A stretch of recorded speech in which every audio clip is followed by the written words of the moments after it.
Hey everyone, Michael Sapersky here, and today I'm with Gerald J Leonard. Gerald, welcome. Thank you very much, Michael. I'm glad to be here. Yeah, definitely. Gerald, you're an author, speaker, CEO of Principles of Execution, where you help leaders build high-performing teams. Your work has been featured in the likes of PM World, so Project Management World 360, Yep. Entrepreneur.com, Tech Republic, a whole bunch of others. You're also a professional bassist. So for those watching video right now, that'll be some fun background for people to see. But your understanding of music, you kind of use that to help companies become more productive in the workplace. And I Yes. think where I'd like to get started, Gerald, really is let's like go way back because I'm sure this is probably from the early days. But where did your passion for music come from? Well, I have a TEDx talk out there, and in my TEDx I share this story of how I got started, and it was my sister's guitar. And basically, I was 12 years old, and I was taking some piano lessons. I had another sister that played piano. Neither one of them went professional or went into music seriously. I was the only one that did, and I just kind of fell in love with the guitar. And so I would sneak into her room and play it because it was kind of like her prized guitar, but she was never playing it. And so I would sneak into her room and get it. And then one day she found me, and so she realized she wasn't going to play it. So she let me, as a brother and sister, she let me have the guitar, but she also let me have it for taking her guitar. And in fact, we laugh about it even to today because we still have that little red guitar, and it's like this little toy thing. But it was my stowaway, and from that experience, I fell in love with music. And from there, I joined a band with some friends, and one of them was an amazing guitar player. So I realized, well, the guitar's not going to happen for me because he's way ahead of me. I mean, he was playing like Jimi Hendrix at the time. He's probably like a 14-year-old kid playing like Jimi Hendrix. And so the bass came along, and so that's when I picked up the bass, and I've been with the bass ever since. And it's just been a major part of my life since I was 12 years old. How many hours would you typically spend practicing a day, a week? Just kind of take us through like what did that routine look like? Well, well, when I was a kid, it was pretty fanatical. That's all I did. And Yeah. then when I went to college, um, I probably spent in undergrad and in grad school maybe about 7 or 8 hours a day, 6, 7 hours a day. I just lived in the practice room, and I played both classical, orchestral music, and jazz and R&B. And so my thinking behind it was I wanted to be the musician that could make a living playing music and not just having to be on the road all the time for one particular style, but that I could live in a city and I could play the chamber orchestra, I could play a ballet, I could play a show, or I could play a jazz club, or I could play R&B. So I learned how to read and play by ear. And that happened for me when I lived in Cincinnati doing my master's. I was, working as a musician. I lived in New York. I was working as a musician, and so that strategy worked for me. But I spent a lot of hours studying and working, and it really shaped my thought process and life, especially even in my business career, because I learned the value of practicing. In fact, my TEDx talk is called "What If Practice Is the Performance?" Because most, even at the top of the game, most professional musicians will spend 95% of their time practicing. Right. Literally, they're only on stage like 5% of the time. Yeah. So you have to just fall in love with, the art of practicing and working on your craft. Yeah, no, I remember hearing a podcast with Jerry Seinfeld and another one with Kevin Hart. Just talking about how they break down preparing for comedy and all the feedback that they get from the audience. And it made me think that most people just view them on stage or in some kind of performance like, wow, these people are amazing. They're so good at what they do. But Right. people often don't actually look at, as you said, like the majority of the time where they're really like deep strategizing and Yeah. practicing and going over things over and over and over again. What percentage of being a successful musician do you think comes from just kind of like your DNA and whether you're, good at rhythm and just good at understanding kind of that whole vibe around music compared to that you can just learn, like even if you don't start off being someone with that understanding of rhythm, can you still become successful in the music world? Or what are your thoughts on that? I mean, I do believe that you do have to have a certain amount of talent or rhythm, But once you can, you have a certain amount of rhythm and talent, it stops there, and everything else is work. Everything Mm, else is, that's like maybe 2%, 3%. The fact that you have some talent, you can dance and you can stay on the beat, or or something like that. yeah. But what it really boils down to is deliberate practice. Hmm. What I mean by deliberate practice is, um, once I got started and I really fell in love with it, I knew I needed a teacher. And Hmm. so I worked part time as a kid, even in high school, and made some extra money and went and found a bass teacher and paid for lessons. And my mom would come home and I'd be standing there at the door with my bass, waiting for her to take me to the lesson. And the instructor, or the person who's teaching me, would give me certain things to work on that were above my level of proficiency. So I'd have to go back and struggle. But then I would work on those things and I'd get better, and I'd come back and I'd play them for him. And I saw the progression that he was giving me difficult things to work on, and it was making me better. And I was blending that in with having fun doing it. So it wasn't just all hard work and sweat. It was, enjoying it and having fun.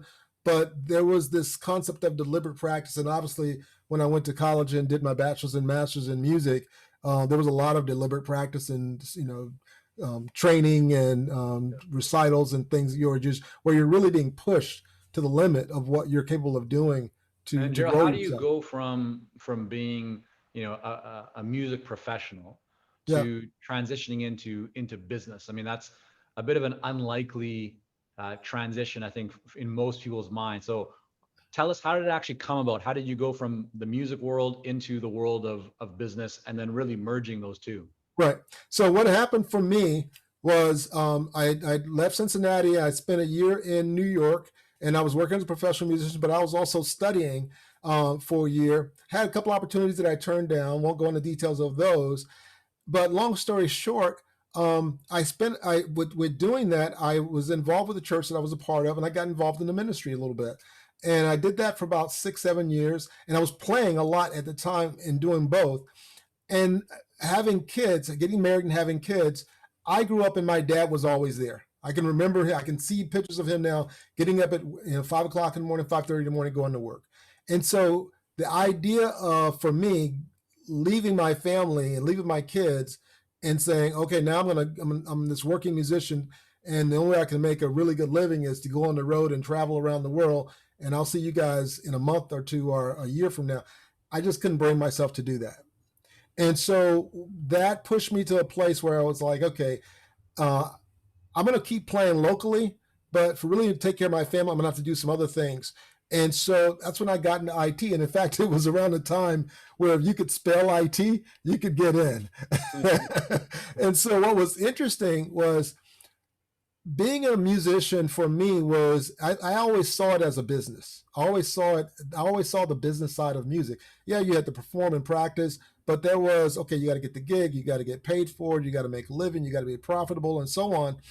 And so this concept of project management and being productive and getting things done, that really it showed up in my life.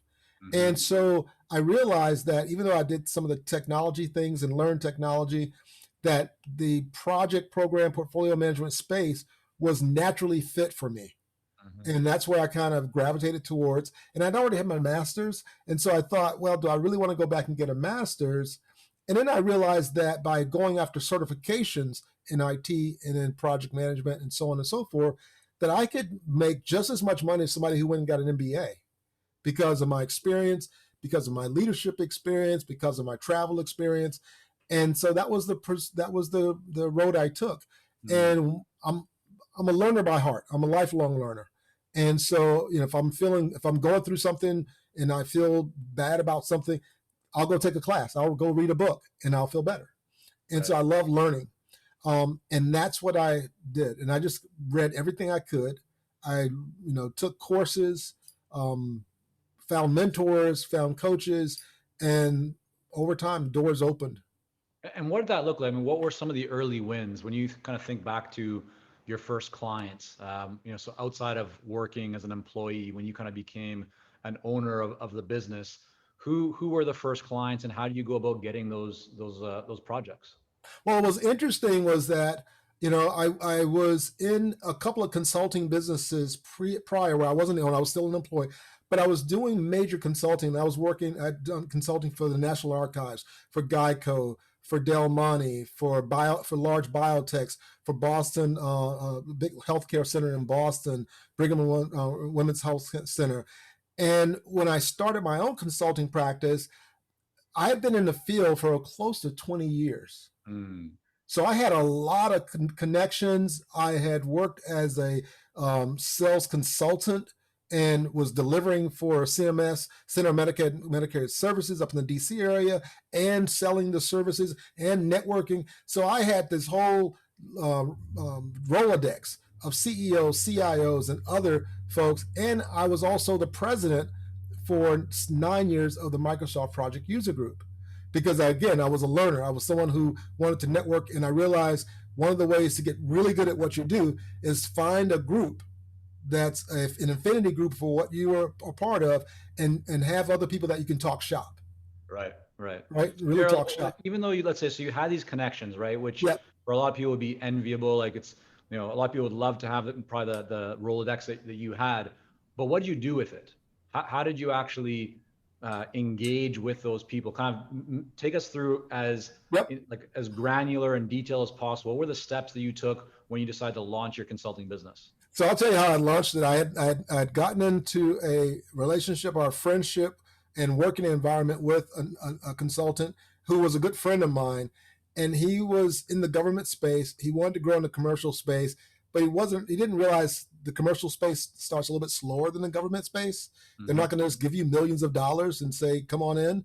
They're going to give you, 5 figures or something like that and say, let's see how it works. And we parted ways. But right before we parted ways, I sold an assessment that was based on my skill set. So I turned around and said, listen, I know, we're parting ways, but we just sold this engagement and it's based on my skills. Would you give that work to me? He said, sure. So that was one of my first clients. I then reached out to everyone that I had been networking with through LinkedIn. I sent a message. Hey, I started my own consulting practice. I had a blog, and I turned it into my website. Principal Execution was actually a blog. That's how I got started. I was writing articles on there. And I added a service page to it, and I sent them a link in the message, and I probably sent it to about 300 people. Yeah. And a number of people got back to me, but 2 people got back and said, I have a client, and they're up in Rochester. They need some work. Here's a check. I'll send you the contract. Take care of them, because they knew me. Right. And then another person reached out and said, can you be in Virginia on Monday? I was like, well, what you got? He says, well, one of our clients is a major state agency, and they have a major problem, and they need someone with your skills. I know you. We've worked together and networked for a while. I'll fax you the paperwork, sign it, just be there on Monday. We'll start. Yeah. That client is still my client today. Right. Love it. Right. And so what did you do next, Gerald? Like so you land these 2 projects. Business is now up and running, right? You got your shop, right? The nameplates or whatever over the door, right? It's Principles of Execution now open for business. What do you do next? How do you go from just getting things started to, really filling the pipeline and generating a lot more revenue? Right. So one of the things that I did is, again, and I think this goes back to the music training, right? Because as a musician, even as a serious professional musician, you know that there's only so much that you know, and if you want to go to the top of your game, you need to find instructors or mentors or coaches or people who are way ahead of you. So one of the guys I had a chance to work with on a project was a guy named Carl Pritchard. He had written about 7 books and was known as the guy for in project management in that area.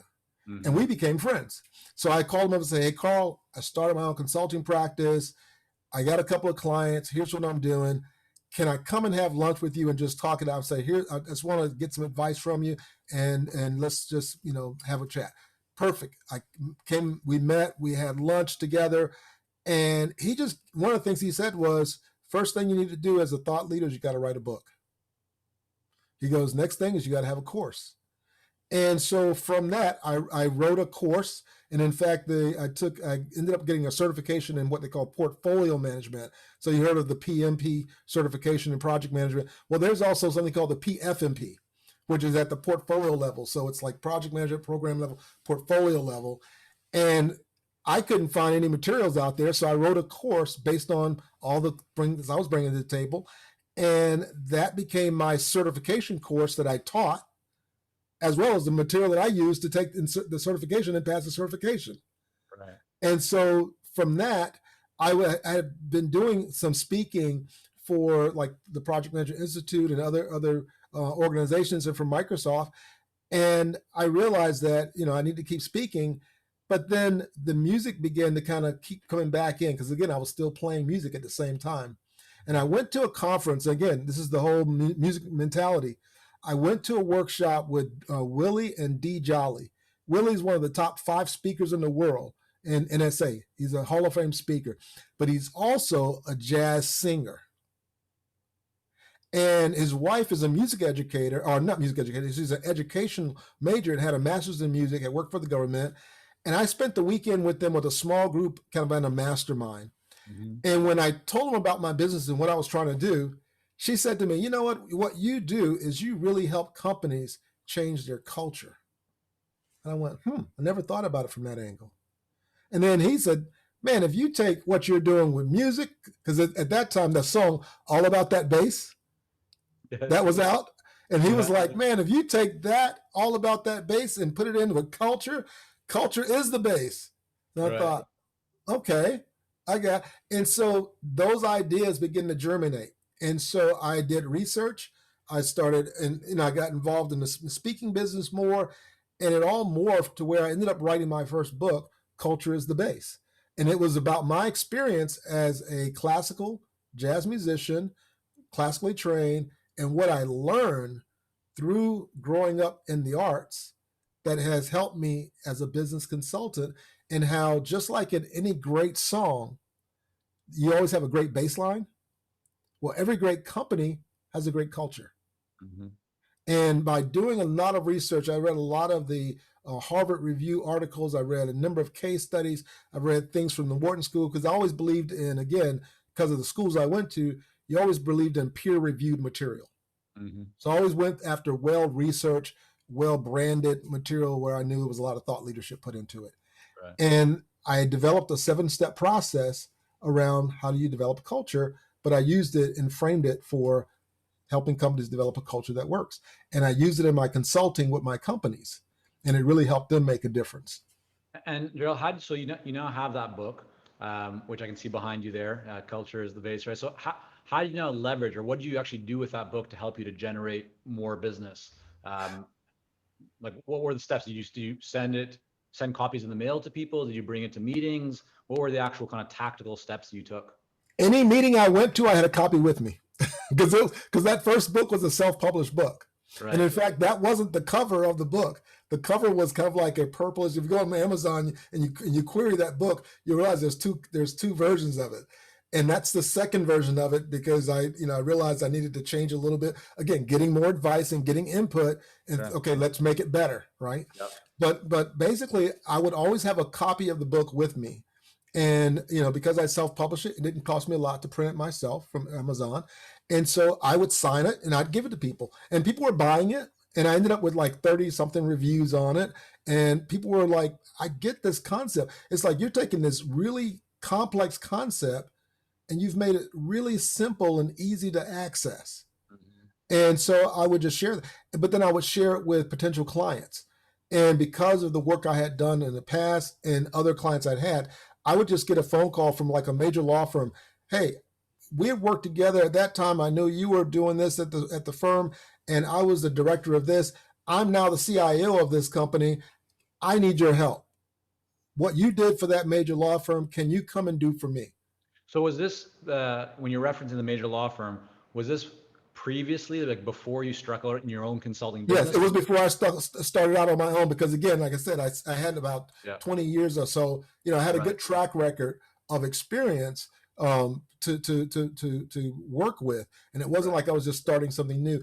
And also, I was listening to one of your other podcasts, and the gentleman was talking about how do you have to niche in your market. And really, for me, it was niching down. And even what I'm doing now is really niching down in my market and saying, okay, there's tons of project, program, and portfolio management consulting firms out there, Mm-hmm. but very few of them focus on the cultural aspect of all the change that they're introducing. Mm. And so, with one of my clients who had over 1,000 project managers, right, and they're trying to roll out this very complex system, a previous company, I won't give the name, but a previous company had been in there. They were really good at the technology, they were really good at project management, but they couldn't get the state workers and the team to adopt the solution. Right. And one of the major reasons they could not do it is that they were leading from, this is a great technology, this is a great process. People don't want process, they don't want technology, they want the result. I don't want a drill, I want a hole, right? Yeah. I want a really nice, smooth hole. The drill just helps me to get that. And Right. so what I did with them was, instead of starting with the technology, I said, let's hide the technology. Let's put the technology in like curb and gutter work. Mm-hmm. When you start a new construction of a building, you put all the groundwork in first. You can't really see anything because it's below ground, but you do feel the effects of it when you start building the building. Yeah, I think And this is so, really, really important, Gerald, because for everyone listening, watching right now, even though you may not be working the same industry or area that Gerald is, think about how you can apply what he's sharing with us right now to your specific situation, because this is really all about differentiation, right? It's about really understanding how can you bring greater value to the right. marketplace and differentiate yourself from others who might be doing something a little bit similar. So let's talk for a moment then about kind of, when you take what you've now created to this point, Yeah. right? You've identified the missing pieces culture as part of transformation and project management and portfolio management and so forth. Yeah. What does your typical engagement look like? I mean, whether it's today or back, I don't know how much things have changed, but walk us through when a client is engaging with you, where does that usually begin? Is it from a speaking engagement? Is it you doing an assessment? Is it a larger project? Just what does a typical engagement with Gerald look like? Well, it usually starts with an assessment. And so in fact, I have an assessment that I've done that's based on the Carnegie Mellon and the maturity model. And initially I was doing it like, face to face and asking all the questions. And I built it out where I put it all online. So it's much easier to have more people from the same company do it. And then it consolidates the report. So I basically give them what I call the turn the lights on moment, where basically, a lot of times the leadership would say, this is what I think is going on, but they haven't talked to everyone else or some key people within the organization. And Mm, by getting a 360 review of their organization, they get a better feel. They realize that, we haven't communicated greatly in this, and we're missing some things. And so it creates a gap analysis for them. And then I give them like a 1 year roadmap. And they can decide to say, okay, great, we're good, we can take this and run with it. Or they go, man, this is a lot of work and we need your help. And right. I've had clients who have done that and said, okay, we need your help. So then it's, let's figure out what can you do, which I call quick wins, where the process is half baked. And they just have a few things they need to do to tighten it up. And wow, they're off and running in that area. But there's multiple areas they need to focus on. And then we focus on, well, what are the things that you need my support on? And many times it's not because they can't do it themselves. It's because you've been to so many different places and have consulted for so many different companies that you have this unique perspective of what works and what doesn't work. Mm-hmm. And your wisdom is going to save us tons of time and energy in trying to, instead of just us trying to do it ourselves, but by engaging you to help us and guide us through this process and shepherd us and mentor us, that you're going to help us navigate this. And so it's usually from an assessment to then some consulting work. It could be a training. It could be, a training based on my book, or it could be training based on their content or based on where they are. And I customize something based on Right. what the need is. And so And it Gerald, really so for depends. those who aren't maybe as familiar with the concept of an assessment, or maybe they're just looking to refine, kind of optimize what they're doing today, your assessment is typically a smaller initial fee compared to the larger consulting or training piece that would come after it. Is that correct? Exactly, Yeah. exactly. It basically And gets me in the how do you think door. about pricing of that assessment? Is it depending on the size of the organization? Are there different inputs or criteria that influence the price, or is it always one set price No, regardless it's of just who the client is? for that one. It's just one. It's just one flat fee for the assessment, and it's enough that for a corporation they can swipe a credit card, right? Got you. I So mean, like it's what, not like something. under $10,000? It's a little more than that. A little more than that, but it's less than 20. Put it that way. Got you. Okay. So between Okay. 10, 20K. So it's, as you're saying, for any, any established organization, that's, they spend maybe more than that on coffee each month or something. It's not a big deal, right? But it's Exactly. enough to start the relationship off for you to get your foot in the door, demonstrate value, and then Right. that opens you up to a larger engagement. And so just so people can have an understanding of maybe the scope of the differences between the assessment, which in your case is between 10 to 20K, for a larger consulting engagement, where does pricing typically go from there? Are you talking about, tens of thousands, hundreds of thousands? What kind of range do you typically work with clients? And again, it depends on what the client is working on, but usually it falls within the like 2 to 300,000, and based on what their challenges are and based on what their needs are. And if I have Right. to bring in additional team members, it could go up to 7 figures.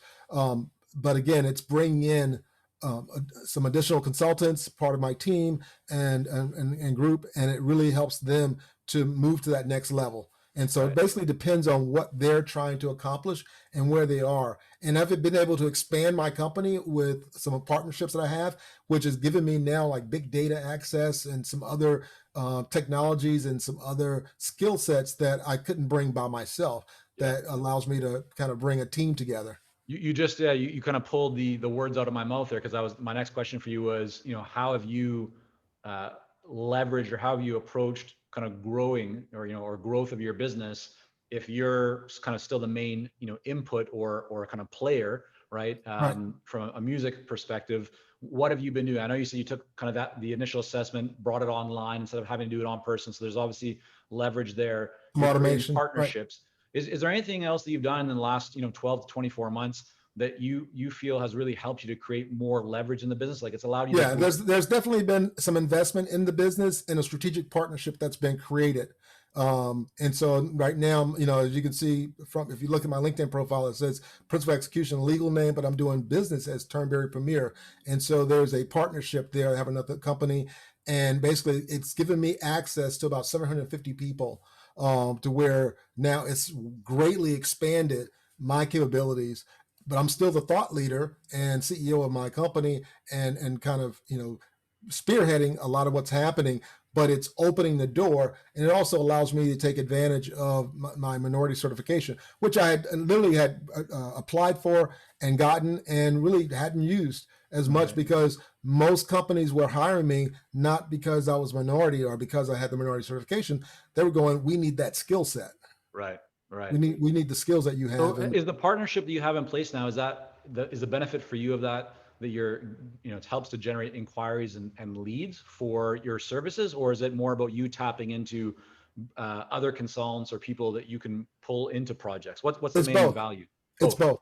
Okay. It's both. So it's a two-way street. It's Got both. you. And Got you. it Okay. basically provides me with additional resources, and even back office resources, and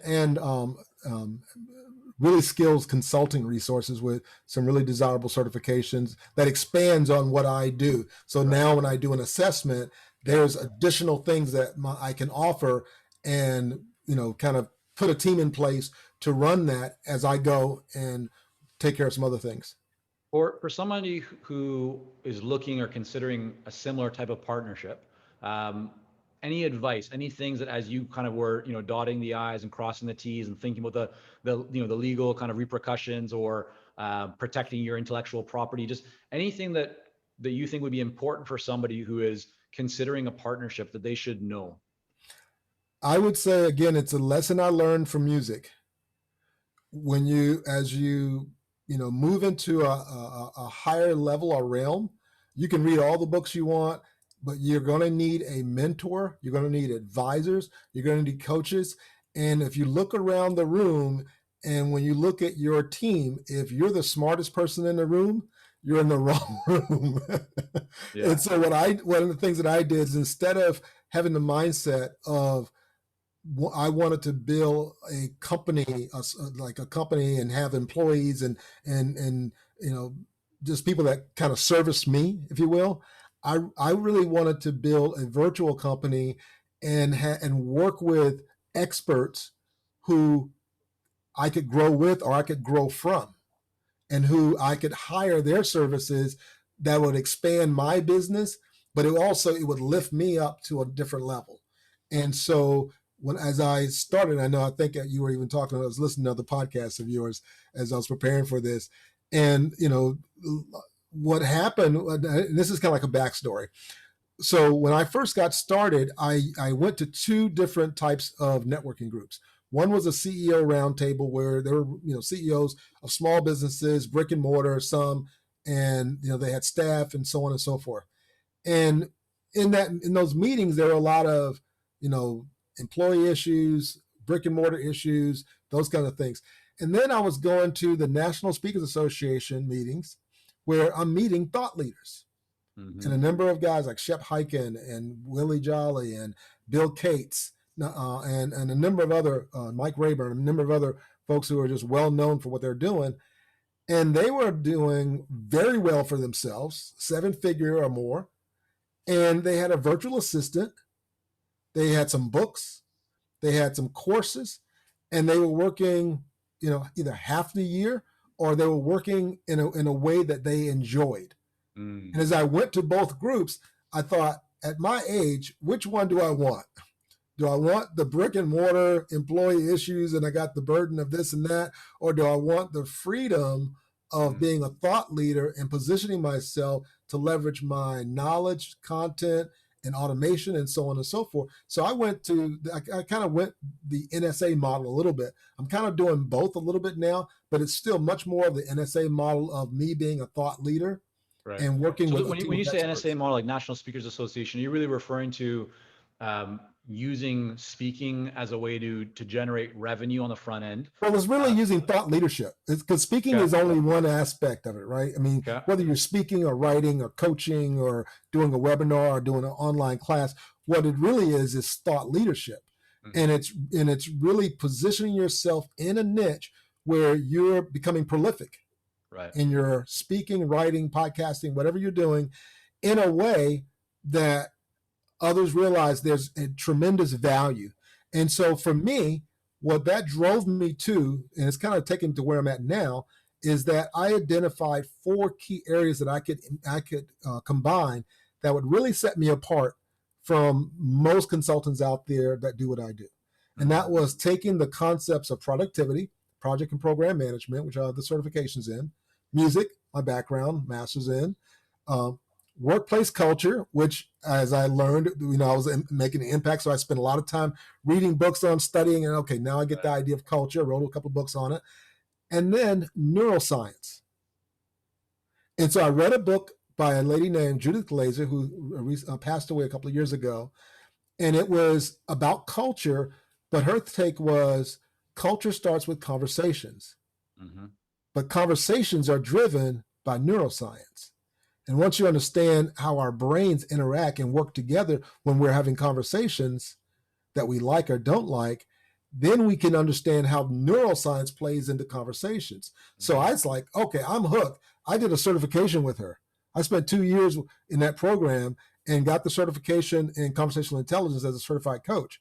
So then I combine productivity, workplace culture, music, and neuroscience into this concept of, because they all kind of mingle together in a way of how do you get people to make aggressive changes, but yet reducing stress and enjoying the journey as they go along.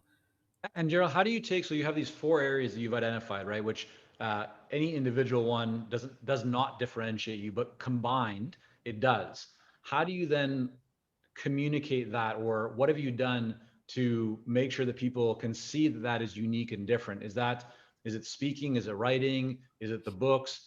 Is it all those things? Like, just kind of take us through what's your approach to actually putting those things together and then communicating them to the marketplace? Okay, so in my latest book, Workplace Jazz, that's what that book is. It's using the concepts of agile project management, using the process of culture, neuroscience, and so I use the framework. I created a framework called Improvise Music Jazz, right? Yeah. And so each letter stands for one of the building blocks of that framework. And so as I go through each process, I tell stories.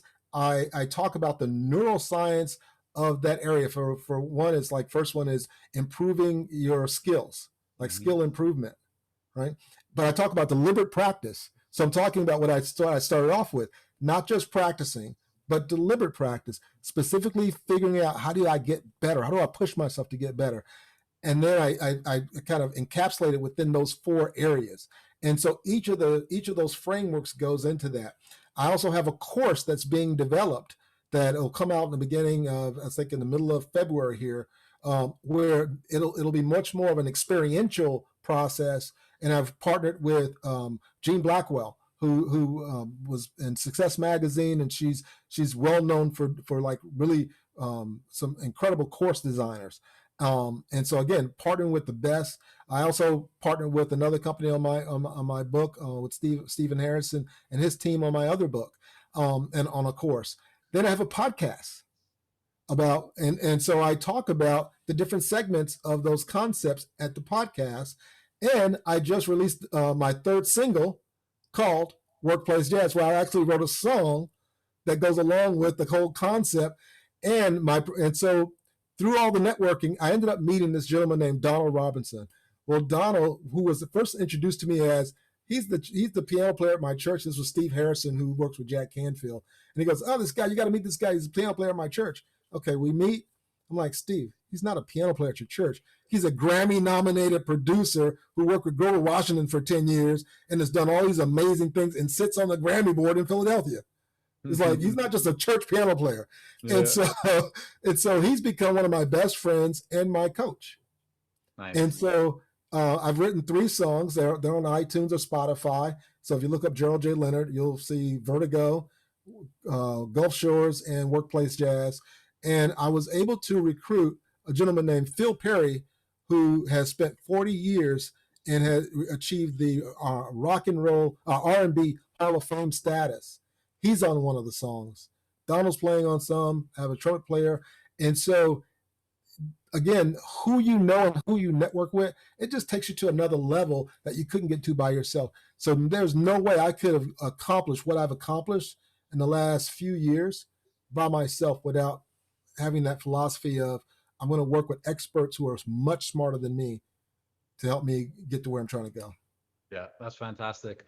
Well, Gerald, I want to thank you so much for coming on here today, and make sure that people can learn more about you, your work, your music, everything that you have going on. Where's the best place for people to go? The best place to go is workplace-jazz.com. Workplace-jazz.com. All right, we'll have that all up in the show notes. Again, Gerald, thanks so much. Thank you very much.